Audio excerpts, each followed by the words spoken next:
प्रकाश से ही शुरू करते हैं, ठीक है। सेम सेम चलेगा।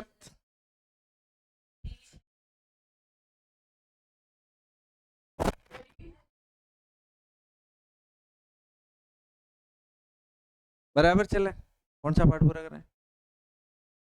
वो तो करा दिया। हाँ ठीक है, चलो जनन से शुरू कर। जनन ही आएगा। हाँ, जीव जनन कैसे करते हैं। ठीक बात, जीव जनन कैसे करते हैं, सिंपल सा। पता है ये पार्ट का नाम के साथ साथ क्वेश्चन मार्क भी रखा है। आपको बताना जीव जनन वो कैसे करते हैं। पहली बात तो हमें ये जाननी पड़ेगी, जनन होता क्या है, जनन है क्या, क्या है जनन। सो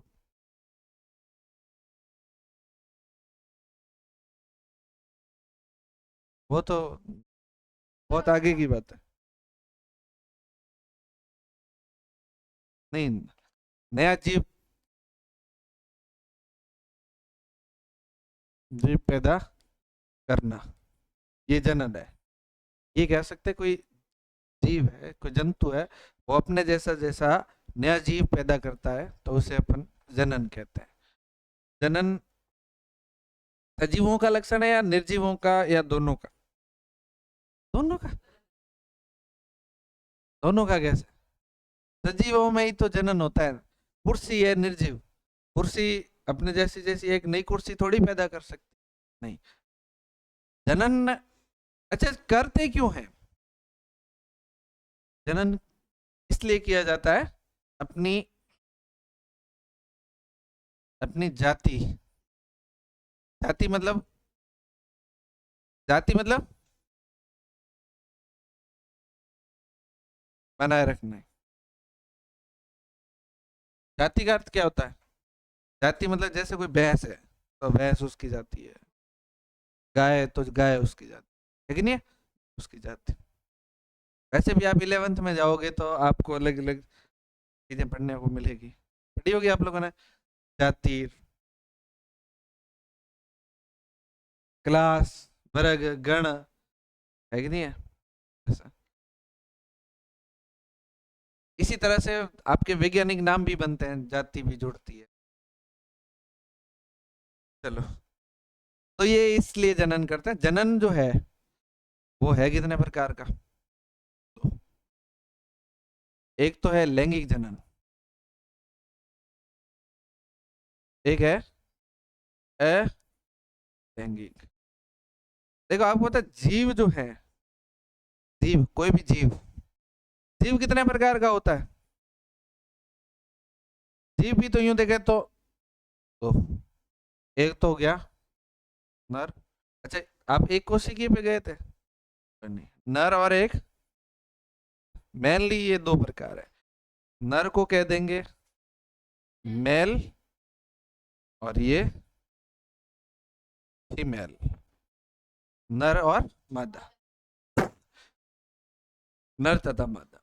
वैसे तो यूं अगर कई बार ऐसा होता है जो कोई जीव है जिसमें नर के भी लक्षण आ जाते हैं, थोड़े थोड़े मादा के भी लक्षण आ जाते हैं, तो जिसे ट्रांसजेंडर अपन कहते हैं, वो तो एक अलग अपवाद होता है, वो उसको अपन मैन नहीं मान सकते, अपवाद होता है। अपवाद का अर्थ क्या होता है पता है आपको? अपवाद का अर्थ है जो सब है उससे अलग है, वो अपवाद माना जाता है। ऐसा है जैसे सारे के सारे बच्चे ठोट है, एक बच्चा होशियार है तो वो अपवाद, मतलब सबसे भिन्नता रखने वाला वो अपवाद है, जो उस उस क्षेत्र के सबसे क्षेत्र से अलग है वैसा। तो वो अलग है क्योंकि नॉर्मली नर के गुण दिखेंगे या मादा के गुण दिखेंगे, लेकिन कुछ में क्या होंगे, दोनों के गुण दिख जाएंगे, तो वो अपवाद है, तो वो तो उसमें नहीं मानेंगे। और वैसे जीव जो होते हैं वो जनन योग्य होते भी नहीं है, तो वो जनन नहीं कर सकते ऐसे जीव। ये भी है। लेकिन एक तरीका और है जीवों को बांटने का, वो है एक कोशिकीय। एक तो एक कोशिकीय और एक हो गया बहु कोशी। तो एक कोशिकीय जीव का अर्थ तो ये है जिसका पूरा शरीर एक कोशिका से बना है, वो एक ही कोशिका से जनन कर सकता है और एक ही कोशिका से भोजन पोषण श्वसन सब करता है। जबकि बहुकोशी के जीव जो होते हैं उनमें शरीर जो है वो एक से ज्यादा कोशिकाओं से बना होता है। एक से ज्यादा कोशिकाओं का अर्थ है उनके लिए जैसे जनन का है तो जनन के लिए अलग विशिष्ट कोशिका होती है, पोषण के लिए विशिष्ट कोशिका होती है, वैसे। ठीक है ना। अब अगर हम बात करें, यहाँ पर वापस आते हैं लैंगिक जनन और अलैंगिक जनन में। तो लैंगिक जनन में क्या होता है, तो जैसे जो नर है, नर से बनते हैं नर युग्मक। क्या बनता है, यहाँ पर ये कह सकते हैं जो नर है, नर नर के आनुवांशिक पदार्थ होता है। एक क्या होता है आनुवांशिक, आनुवांशिक पदार्थ जानते हो, ऐसा पदार्थ जो एक पीढ़ी की सूचना लेके दूसरी पीढ़ी में पहुंचाता है, ऐसे पदार्थ वो आनुवांशिक पदार्थ होते हैं। जैसे पहली पीढ़ी हमारे अंदर जो गुण दिख रहे हैं, जो सूचना लक्षण है, जो अगली पीढ़ी से आए हैं, उन पीढ़ी के लक्षण लेके जो आ रहा है वो आनुवांशिक पदार्थ है। और जैसे वो अपन सिंपली डीएनए, आप लोगों ने नाम सुना होगा, गुणसूत्र, ये जो गुणसूत्र होते हैं ये एक तरह का आनुवांशिक पदार्थ है। और वो आनुवांशिक पदार्थ नर में होता है, वो नर युग्मक होता है, इसके रूप में होता है। और मादा में होता है वो मादा युग्मक के रूप में होता है। ठीक है, नर युग्मक तथा मादा युग्मक दोनों को सम्मिलित रूप से अपन आनुवांशिक पदार्थ भी कह सकते हैं, क्योंकि ये नर युग्मक क्या लेके आएगा, वो अपने पैतृक से, पैतृक से मतलब जिसका है वहां से अपने संतति के लिए सूचनाएं तो लेके आएगा, उस पीढ़ी की सूचनाएं लेके आएगा कि आने वाला जो नया जीव बनेगा वो किस तरह का बनेगा, कैसा बनेगा, क्या होगा, वो उसके बारे में तो लेके आएगा। तो वो आनुवंशिक पदार्थ। अगर नर अगर नर और मादा दोनों का आनुवंशिक पदार्थ लिया जाता है, नर तथा मादा दोनों का आनुवंशिक पदार्थ लिया जाए और उससे एक नया जीव बने, अगर कोई नया जीव बन रहा है नर तथा मादा दोनों के ही आनुवंशिक पदार्थ के मिलने से बने तो वो है लैंगिक जनन। और अगर अकेला नर का आनुवंशिक पदार्थ या अकेला मादा का आनुवंशिक पदार्थ है तो वो अलैंगिक जनन है। या हम ये कह सकते हैं सिंपली अपन ऊपर मोटे तौर पे कहें तो ऐसे जनन जिसमें नर तथा मादा दोनों भाग लेते हैं, और ऐसा जनन जिसमें नर अकेला या मादा अकेला जीव पैदा कर सकता है, और दोनों मिलकर जीव पैदा करेंगे तो वो लैंगिक जनन होगा। सही है, तो इसमें तो दोनों की आवश्यकता, इसलिए मैंने पहले ही क्या कहता कहा कि नर तथा मादा का क्या मिले, आनुवंशिक पदार्थ मिले। क्या मिले, आनुवंशिक पदार्थ। इसलिए जैसे अपन सिंपली ये कह सकते हैं, कई बार क्या होता है जैसे ये पशु होते हैं, पशुओं में कई बार जैसे अगर वो अपन क्या करते हैं सुई इंजेक्शन लगवा देते हैं कि सुई लगवा दी, तो ऐसी स्थिति में जैसे कोई मादा है और मादा के इंजेक्शन से बच्चा पैदा करवा दिया, इंजेक्शन लगवा दिए, ठीक है, इंजेक्शन लगाया, इसका अर्थ ये है कि इंजेक्शन जो है उसमें क्या होता है नर का आनुवंशिक पदार्थ लेते हैं, उसमें नर का आनुवंशिक पदार्थ ले लिया, तो अब नर तो आया नहीं, नर तो डायरेक्टली रूप से तो नहीं आया, लेकिन जहां भी था वहां से आनुवंशिक पदार्थ तो लिया, आनुवंशिक पदार्थ लिया है तो कहीं ना कहीं तो नर था, लेकिन अपन को डायरेक्ट रूप से तो अपन को दिखा कि नहीं नहीं हमारे तो के सर जो पशु है उसने बिना किसी नर की सहायता के अकेली मादा ने ही बच्चा पैदा किया, तो वो उसमें हमने क्या लिया है, आनुवंशिक पदार्थ तो लिया ही लिया, वो इंजेक्शन के रूप में लिया है, इंजेक्शन के द्वारा करा दिया जाए तो भी वो क्या कैसा है, तो ये अपना लैंगिक जनन कहलाएगा। अलैंगिक जनन में तो ये होता है कि एक जीव जो है चाहे नर है या मादा, वो जीव दूसरे किसी जीव से कुछ भी नहीं लेता, न तो आनुवांशिक पदार्थ लेता, न उससे कोई मतलब है, अपना खुद ही नया जीव पैदा कर देता है। तो इस तरह का ये जनन है। तो दोनों चीजें आप लोगों को थोड़ी थोड़ी समझ में आई होगी, ठीक बात। अच्छा, जैसे लैंगिक जनन है वो किस में होता है आप बताओ।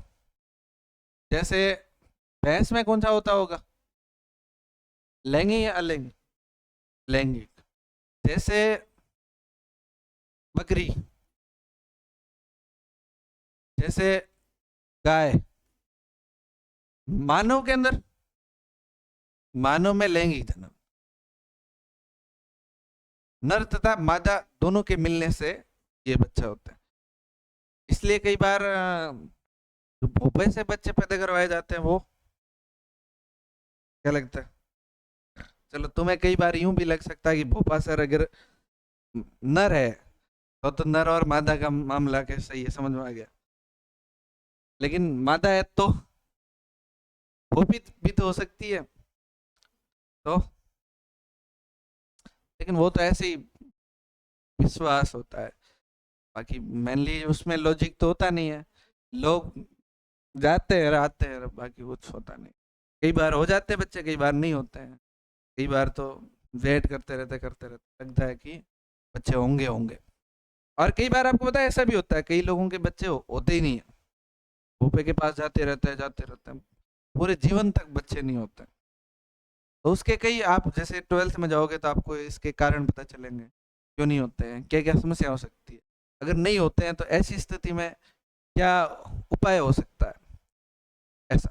तो अभी तो ऐसी स्थिति हो सकती है कि बच्चे नहीं होते हैं, तो आजकल आईवीएफ वगैरह होता है। अभी आपको पता है एक चीज और, एक जैसे सिंपली पता क्या होता है कि अगर किसी के बच्चे नहीं होते हैं तो पहले तो उसका पता लगाया जाता है कि बच्चे हो क्यों नहीं रहे। और जैसे मानव की बात करें तो मानव में बच्चा होने के लिए एक तो अंडाणु और शुक्राणु का संलयन नहीं कराना है, दोनों चीजें जरूरी है।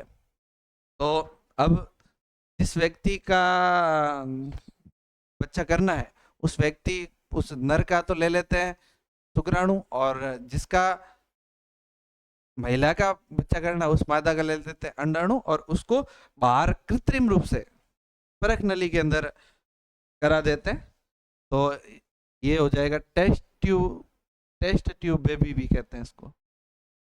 मतलब क्यों? क्योंकि ये बच्चा टेस्ट ट्यूब में होता है, मतलब परख नलियों में होता है, क्योंकि ये परख नली में इनको संलयन करवा दिया जाता है, मतलब विशिष्ट परिस्थितियां दी जाती है तो जिससे हो जाता है।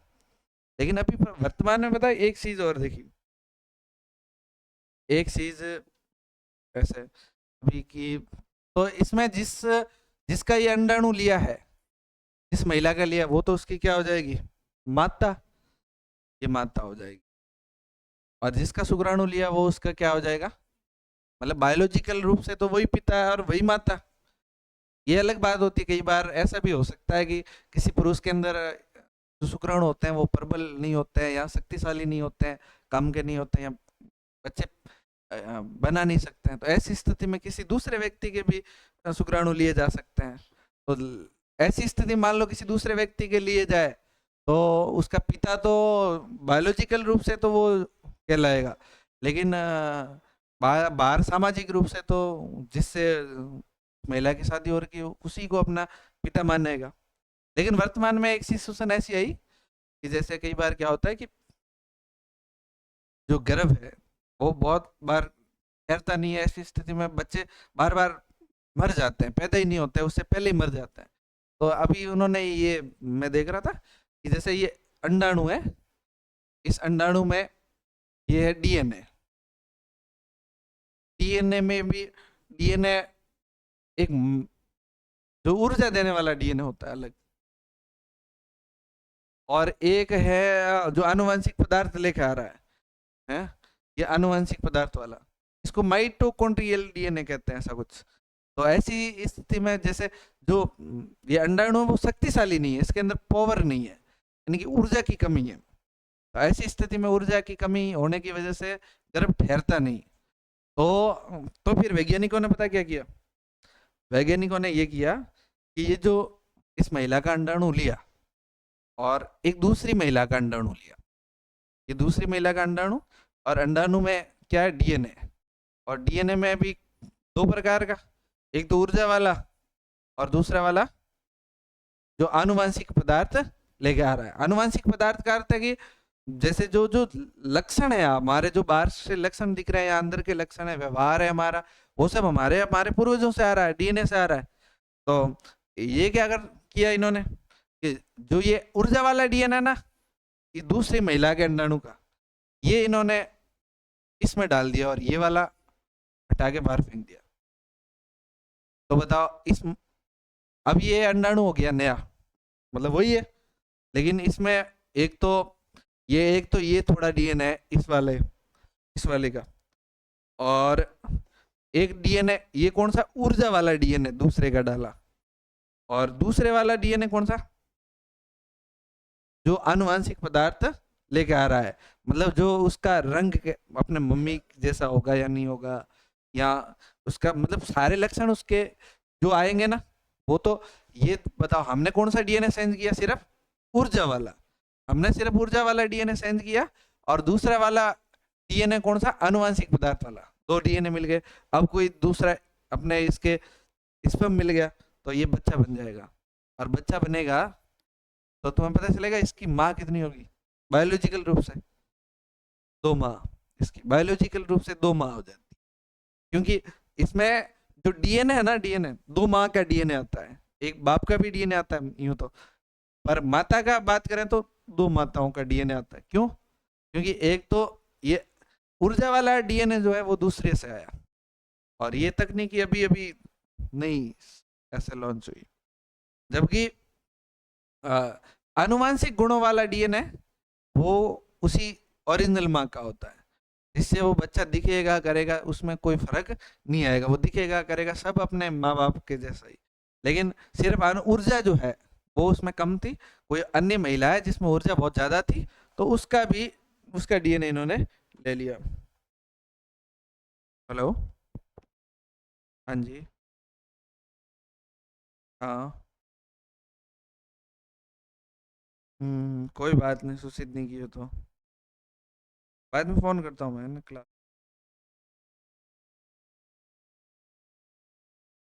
तेरे को बुलाया नहीं, कोई जरूर नहीं है उसको, ऐसा जाना जरूर,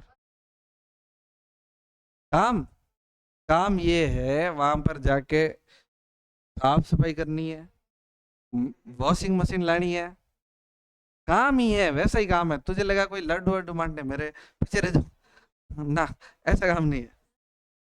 तो ठीक बात है, ये तो ऐसे मैं आपको बता रहा हूँ कि जो, हाँ हाँ बस बात है इसका अर्थ ये है कि अब किसी व्यक्ति के 2 माताएं हो सकती है, अगर 2 माताओं का 2 महिलाओं का डीएनए उसमें आता है तो वैसा, चलो कोई नहीं।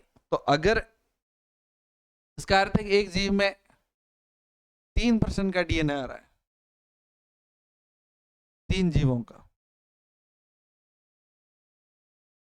लेकिन ये तो वर्तमान की बात है, लेकिन सामान्यतः एक जीव में कितने जीवों का डीएनए है, 2 जीवों का डीएनए, तो बताओ ये कौन सा जनन होगा, 2 जीवों का जनन डीएनए आएगा तो लैंगिक, अगर एक जीव का ही डीएनए रहे,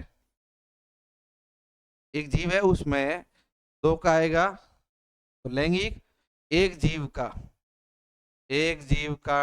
डीएनए, डीएनए मतलब आनुवंशिक पदार्थ, तो डीएनए आएगा तो वो कैसा जनन होगा, अलैंगिक। ठीक बात समझ में आई होगी इतनी, ये तो और हाई लेवल की बात होगी आप लोगों के, आप सोचोगे ये क्या मामला हो गया, कौन सा डीएनए कहाँ से आएगा। ठीक, चलो मेन टॉपिक पे आते हैं, अलैंगिक जनन पढ़ते हैं, कौन सा पढ़ते हैं, अलैंगिक जनन। अलैंगिक जनन अपन देखो अलग अलग जीवों में पढ़ते हैं, एक कोशिकीय के जीवों में पढ़ लेते हैं और एक बहुकोशिकीय के जीवों में पढ़ लेंगे। तो तुम्हें पता है एक कोशिकीय के जीवों में पहला एक होता है विखंडन, कौन सा होता है, विखंडन, विखंडन का अर्थ होता है टूटना, विखंडन का अर्थ है टूटना। और विखंडन वैसे यूं देखें तो दो प्रकार का है, एक तो द्विखंडन और एक हो गया बहुखंडन। द्विखंडन का मतलब है अगर कोई जीव टूटे और कितने भागों में डिवाइड हो जाए, दो। और कोई जीव टूटे और दो से अधिक भागों में डिवाइड हो जाए तो कौन सा है, बहुखंडन। कौन सा है, बहुखंडन। तो अब ध्यान से सुनना, जैसे जैसे एक जीव है ये इस तरह का,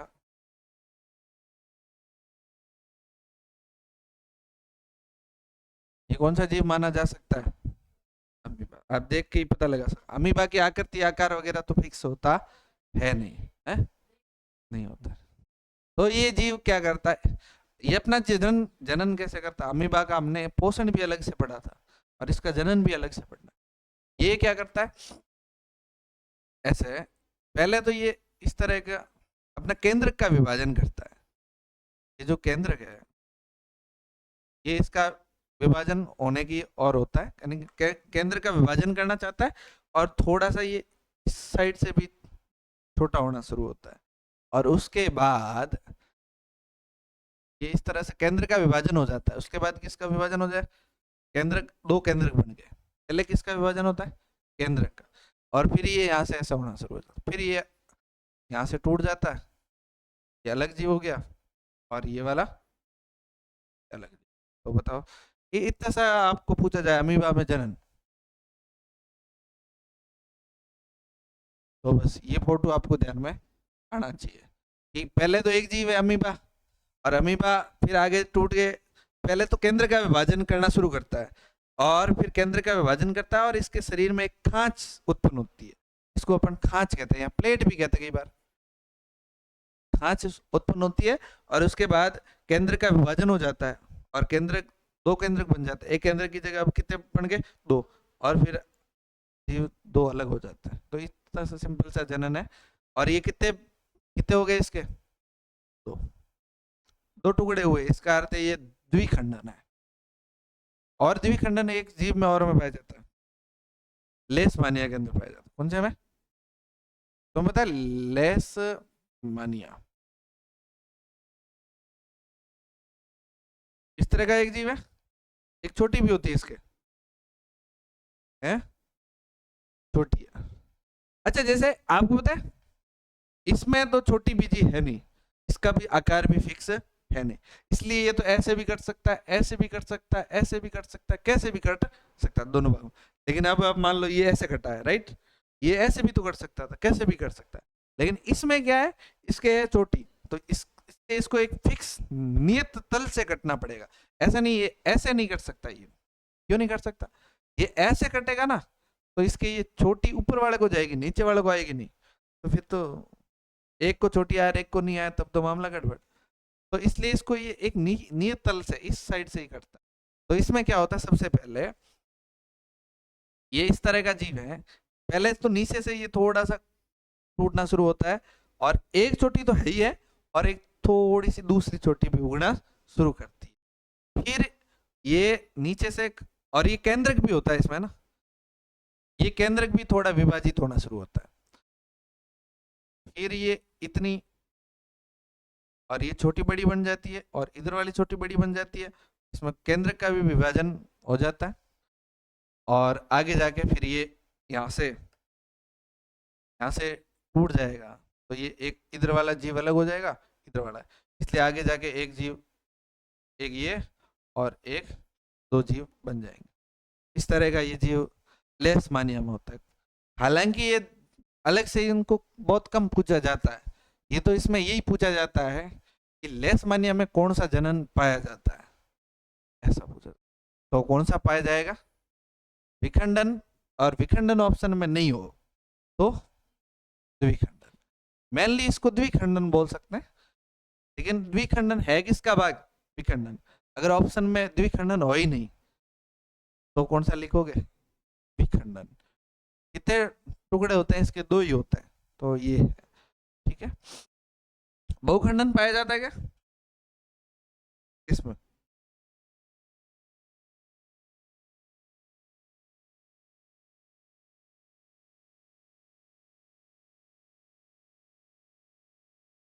थोड़ा थोड़ा इसको लिखो ना यार।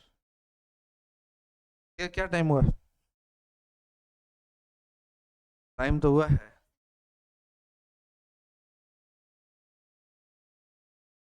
लिखो लिखो। लिखो ये।